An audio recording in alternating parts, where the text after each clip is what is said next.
Kalau surat kepada Timotius ditulis waktu pemenjaraan Paulus kedua di Roma menunggu eksekusinya. 4 surat berikut ditulis Paulus ketika pemenjaraan yang pertama di Roma menunggu persidangannya. Paulus menulis 4 surat ini di dalam penjara dalam keadaan diborgol bahasa sekarangnya atau dibelenggu. Salam daripadaku Paulus, salam ini kutulis dengan tanganku sendiri. Ingatlah akan belengguku, kasih karunia menyertai kamu. 4 orang pria meninggalkan Roma pada tahun 62 Masehi menuju benua Asia yang di Alkitab disebut sebagai Asia Kecil, sekarang ini disebut negara Turki.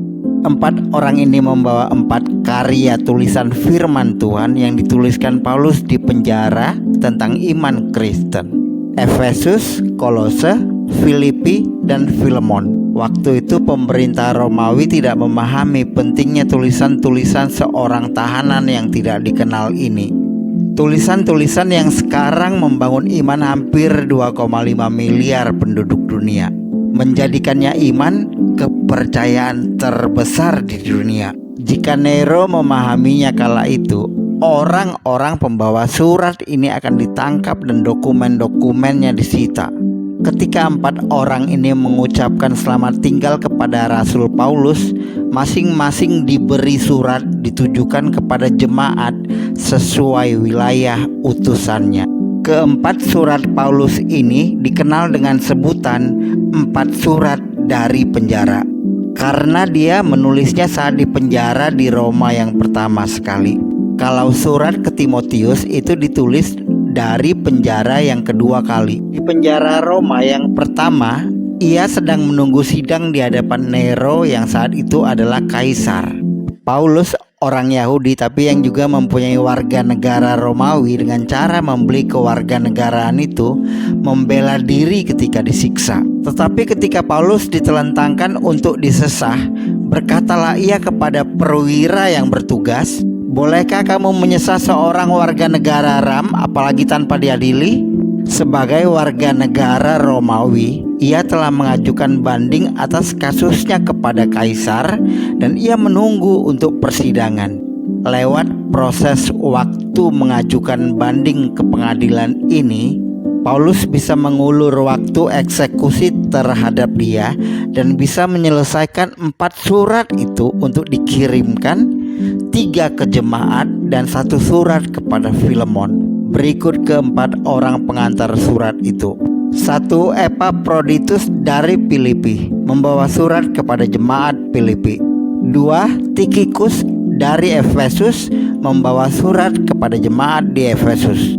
3. Epapras dari Kolose membawa surat kepada jemaat di Kolose. 4. Onesimus budak Filemon dari Kolose membawa surat kepada Filemon. 4 surat dari penjara ini memberi gambaran tentang pondasi iman dalam Kristus, kasih karunia, pengharapan, dan damai sejahtera. 1. Efesus. Surat kepada jemaat di Efesus mengingatkan bahwa manusia diselamatkan oleh kasih karunia Allah, bukan oleh apa yang mereka lakukan. Sebab oleh kasih karunia kamu diselamatkan oleh iman. Itu bukan hasil usahamu, tetapi pemberian Allah. Itu bukan hasil pekerjaanmu, sehingga jangan ada orang yang memegahkan diri. Kitab Efesus juga membahas tentang perlengkapan perang Allah yang membantu orang Kristen melawan peperangan rohani. Hal ini penting bagi gereja di Efesus yang saat itu banyak menghadapi kepercayaan kepada dewa-dewa. Kenakanlah seluruh perlengkapan senjata Allah supaya kamu dapat bertahan melawan tipu muslihat iblis. Karena perjuangan kita bukanlah melawan darah dan daging, tetapi melawan pemerintah-pemerintah, melawan penguasa-penguasa, melawan penghulu-penghulu dunia yang gelap ini, melawan roh-roh jahat di udara. 2 Kolose. Paulus menyebutkan tentang belenggu yang dipikulnya di penjara Roma ketika menuliskan suratnya yang menunjukkan kesetiaan imannya menyebarkan Injil bahkan dalam keadaan sulit di penjara. Berdoa jugalah untuk kami supaya Allah membuka pintu untuk pemberitaan kami, sehingga kami dapat berbicara tentang rahasia Kristus yang karenanya aku dipenjarakan. Surat kepada jemaat di Kolose menekankan bahwa Yesus adalah kepala dan jemaat adalah tubuh. Ialah kepala tubuh, yaitu jemaat. Ialah yang sulung yang pertama bangkit dari antara orang mati, sehingga ia yang lebih utama dalam segala sesuatu. 3. Filipi. Surat kepada jemaat Filipi terdengar menonjol karena nadanya yang penuh sukacita, walaupun Paulus menulisnya saat tangan dan kakinya dirantai di dalam penjara.